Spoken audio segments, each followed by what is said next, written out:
News. I'm Ruth Aguela. Let's bring you the headlines. All right, I guess we'll just skip that. Let's just move to the first story.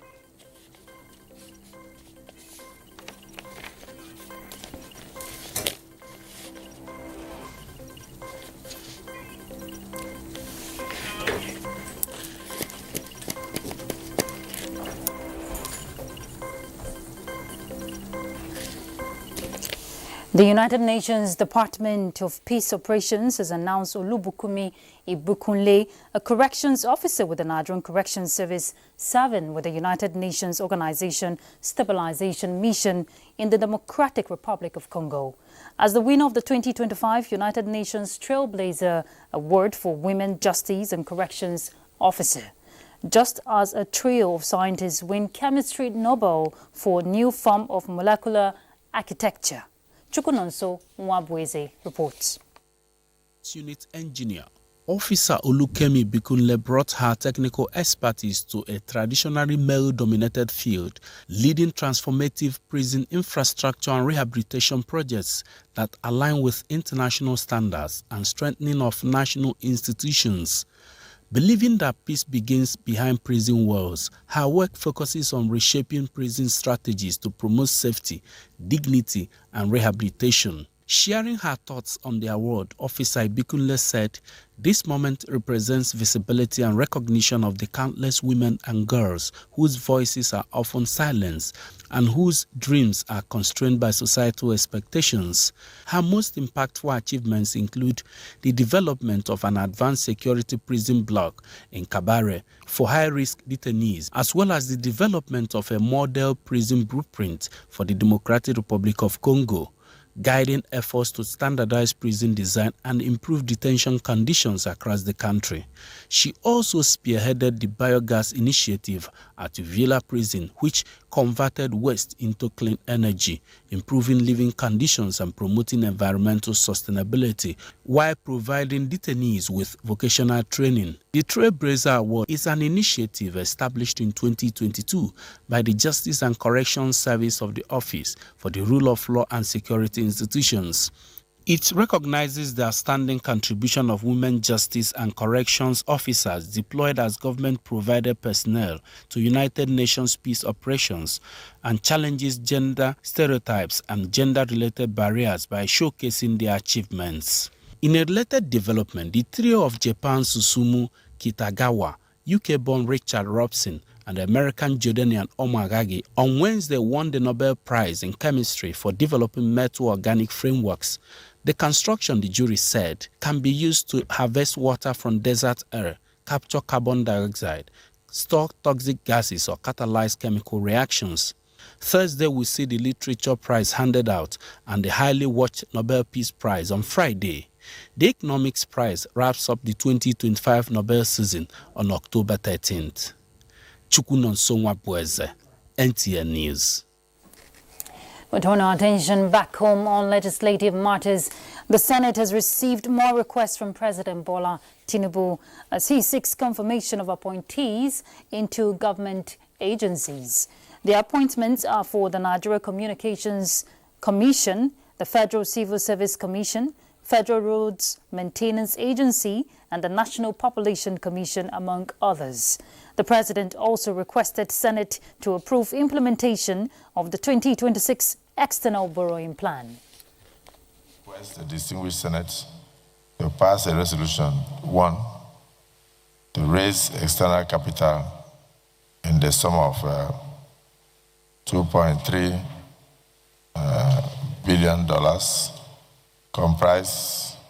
comprising new external borrowing in the 2025 Appropriation Act. The two vacant seats in the Senate were filed Wednesday by Senator Emmanuel Nwachukwu from Anambra South and Senator Joseph Okpe of Edo Central following their inauguration at plenary. The National Assembly says it remains committed to supporting sub-national legislatures to deepen democracy and bring development closer to the people. Director General of the Institute for Legislative and Democratic Studies, Professor Abubakar Suleiman, stated this at the opening of the 3 days workshop on legislative practice, process and procedures for principal officers and members of Plateau State House of Assembly in Abuja. Mohammed Rabiu Ali reports. The legislature is not just an arm of government, but a fulcrum of democracy where laws are made through process and procedures. This workshop, therefore, is to address practical issues in lawmaking, legislative procedures, committee work, budget scrutiny, and oversight functions. NIS Director General Professor Suleiman says the ever-changing socio-political and economic realities of Nigeria require adaptive legislature capable of responding to new challenges. We believe that through those initiatives, evidence-based research output, Plateau State House of Assembly can serve as a model for effective legislative practice in our country. Participants are to adapt ways of making laws that will bring peace, security, and restore tourism on the plateau and the nation at large. In Abuja, Mohammed Rabiu Ali, NTA News. The House of Representatives has rejected a proposed Nigeria Religious Freedom Accountability Bill introduced in the United States Senate, seeking to designate Nigeria as a country of particular concern. Adopting a motion of urgent national importance sponsored by Deputy Speaker Benjamin Kalu and other lawmakers, the House unanimously condemned narratives framing Nigeria's security challenges as state-sponsored persecution or religious conflict, while reaffirming that the Nigerian Constitution fully guarantees and protects freedom of religion and belief. Speaker, the House is concerned that external legislative action based on incomplete or decontextualized assessment risks undermining Nigerian sovereignty. Federal Ministry of Foreign Affairs and Nigerian Embassy in Washington, D.C., to lodge a formal diplomatic demand to the sponsors of S-2747, relevant U.S. committees, transmitting empirical data and Nigerians' official position. The main problem here comes from, one, those who deliberately demarcate Nigeria outside the country, including Nigerians, for a variety of reasons.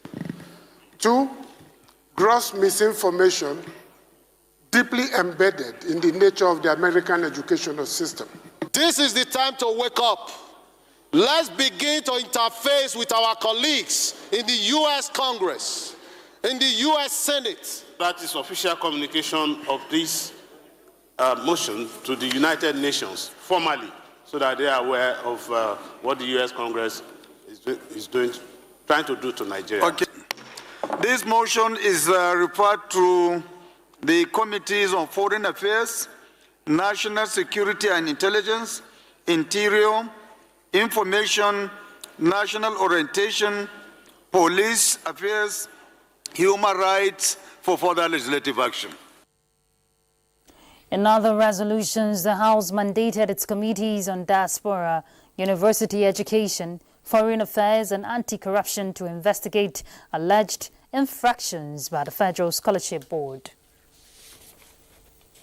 To get the operations of the Federal Scholarship Board on the alleged mismanagement of scholarship funds and non-payment of stipends from 2015 to date, to find a lasting solution to support Nigerians studying abroad on scholarships.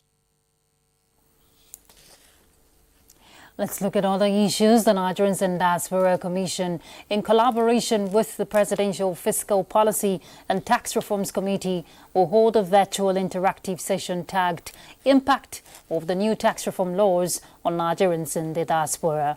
The session, scheduled for Friday, October 10, 2025 at 4 p.m. local time is aimed at enlightening Nigerians living in the diaspora on the implications of the recently enacted tax laws, while providing an open platform to clarify issues and address grey areas concerning compliance and obligations.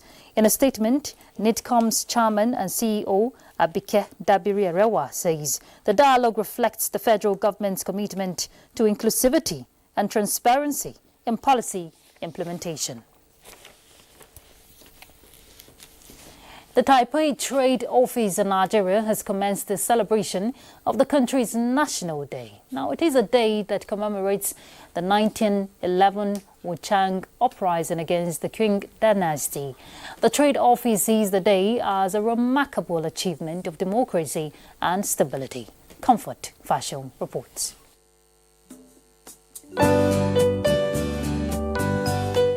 History isn't just being remembered at the Taiwanese National Day anniversary here in Abuja. It's being celebrated with in-depth information and understanding about the past and projection into the future.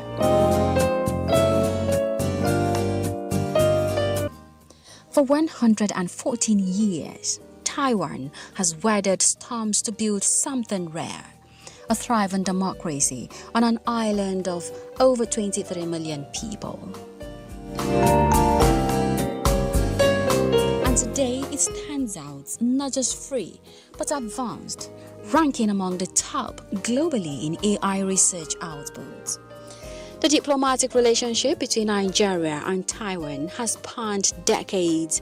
A trade volume for 2023 alone was approximately $500 million. The chief of Taiwan's mission to Nigeria, Andy Yi-Ping Liu, at the celebration speaks warmly about Nigeria's growing relationship with his country. We are fully ready to comply to what Nigeria will need from Taiwan, either technology or industrial development experiences, or women empowering and youth capacity building. So we are committed and we are fully ready to collaborate with Nigeria. I think this is what we should do for Nigeria and Taiwan to promote future friendship. That will make Nigeria the Taiwan of Africa. No, he will make Southeast the Taiwan of Africa. It's very instructive. Our people started engaging in businesses with Taiwan far back in the 70s. The night wasn't all about politics. It was alive with traditional Taiwanese masquerade dancers adorned in flowing silk robes performing gracefully across stage. In the elegant ballroom filled with Nigerian dreams and Taiwanese resilience, we saw what happens when democracy doesn't just survive. It inspires, comforts, fashion.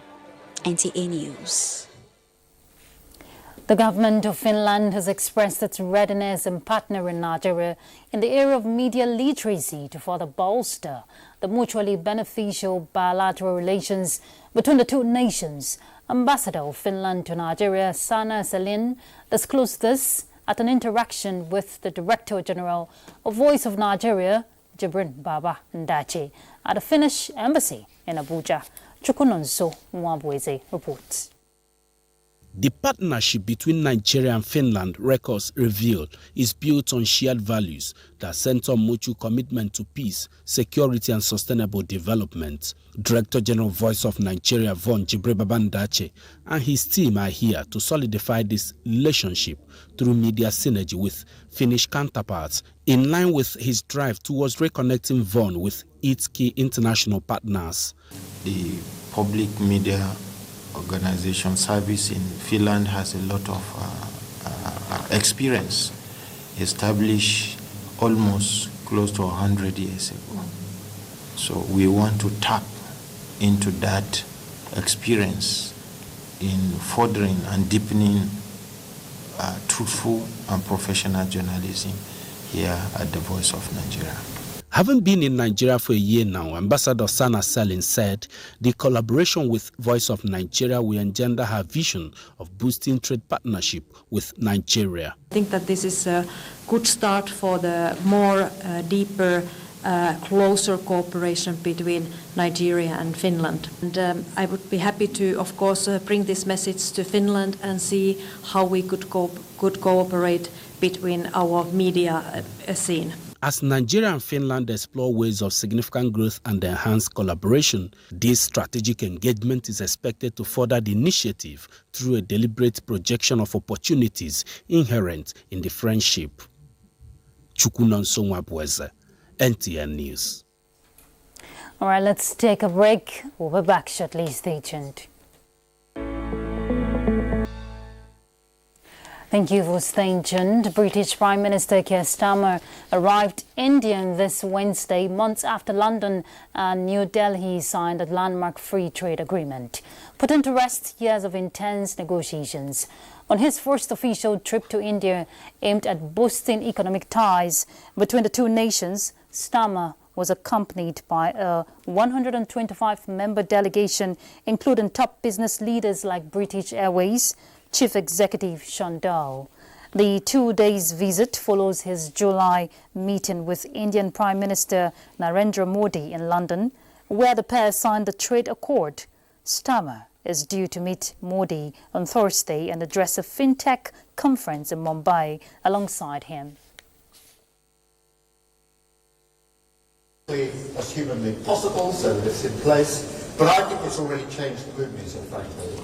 I think the opportunities are already opening up. The contact has already increased. Trade with India went up hugely in the last 12 months and climbing. So I think there's real opportunities here. In other news, Minister of Education Dr. Tunji Alausa says every strategic move by the current administration is geared towards achieving a decisive and lasting resolution to the challenges that have disrupted Nigeria's academic calendar for decades. Dr. Alausa stated this at a high-level technical committee meeting on the federal government ASU renegotiation convened to review the final draft of the 2022 agreement. But I want to use a medium to talk to our unions. Don't use strike as your first resort. We know you've been patient, but these are issues that happened decades ago. We've addressed several of the issues that you brought up. The end academic allowance has been paid. The government president released 50 billion. That's been paid months ago. Even the needs assessment that tertiary institutions have been fighting for almost 15 years. President put 150 billion naira in this 2025 budget. So this president is meeting all the commitments, all the promises to the unions. Your promotion areas, the issues have been resolved. We've spoken to the DG budget. Issues have been resolved. By next year, in 2026, all areas will be paid, including the 25-35 wage award. But we know the final part is the condition of service. We will resolve that as well. He appeals to the unions to embrace dialogue and find common ground with government to avert further disruptions in academic activities across the nation's universities. The National Council on Climate Change and partners have engaged stakeholders in an attempt to validate Nigeria's draft Just Transition Guidelines and Action Plan. Now, the exercise is aimed at strengthening the framework for a national transition towards a low-carbon and a climate-resilient economy that safeguards livelihoods and decent work. Charles Alpha reports. This validation workshop brought together a broad range of stakeholders, including government, ministries, departments and agencies, labor unions, private sector and development partners such as the ILO, UNDP and UNIDO. The exercise aimed to strengthen Nigeria's national framework for climate action and economic transformation, fostering stakeholders' ownership of the just transition process. but making sure that everyone is included. So we're making sure we have a whole of society approach. We've also factored in all the important sectors that make this document a holistic one. Having such a document in place that spells out, how we're going to transition in a just manner, in an inclusive manner, and how we're going to allocate resources to that, I think is vital. We are proud that we've been able to mobilize support for Nigeria, and indeed, all the three development partners here, ILO, UNDP, and UNIDO. The draft Just Transition Guidelines and Action Plan outlines strategic action across key sectors, including phasing out fossil fuels, expanding renewable energy, retaining workers, as well as promote climate-smart agriculture. We're also sponsoring legislation. These are some of the ways as a parliament in the 10th House of Representatives, we're trying to ensure inclusivity and we're trying to ensure a just transition. The National Council on Climate Change is expected to finalize and publish the Just Transition Guidelines and Action Plan, integrate it into national development strategies, and mobilize resources for implementation, as well as ensure progress through inclusive governance structures. Charles Alpha, NTA News. Vice President Kashim Shettima has encouraged local and foreign investors to take advantage of the opportunities provided by the federal government in driving sustainable economic growth and development in the country. The Vice President stated this at the opening of the Bauchi State Economic and Investment Summit held in the state. Awal Abdullahi reports. With the theme Unlocking Bauchi's Economic Potential, Gateway to Sustainable Investment, the summit drew participants from within and outside the country. Vice President Kashim Shettima said the federal government under the present administration is committed to implementing reforms aimed at strengthening economic growth and attract sustainable investment across all sectors. He commended Bauchi state government for the initiative, saying it's aligned with the federal government agenda for economic diversification. Our development plan is anchored on promises that can only be realized when we achieve stability. These include job creation, food security, value chain development, and the unlocking of subnational comparative advantages. These priorities are inherently present in Bauchi's investment offering. Vast arable land and agricultural potential, abundant solid mineral resources, huge tourism and game reserves, renewable energy prospects, and improving infrastructure and business enabling reforms. This is why the objective of this summit aligns perfectly with our obligation to translate macroeconomic recovery into tangible improvements in citizens' daily lives. Former President Obasanjo at the event emphasized the importance of global integration in achieving meaningful developments. Bring everybody together, and we call it partnership. I have said there are 5 P's that must go together for us to make progress. What we are doing is to change the style of relationship or partnership that Baba has described, to remove corruption and personal interest. We are not taking any advantage for ourselves. We are allowing the investors to make sure he maximizes his profit. And he should see that at least what is home, where there is sincerity, where there is fidelity in terms of ease of doing business. Meanwhile, the former President Obasanjo has inaugurated the newly constructed Ahmadu Bello International Conference Center, Bauchi. The over 3,000 capacity multipurpose facility will serve for local and international engagements. In Bauchi, Awal Abdullahi, NTA News.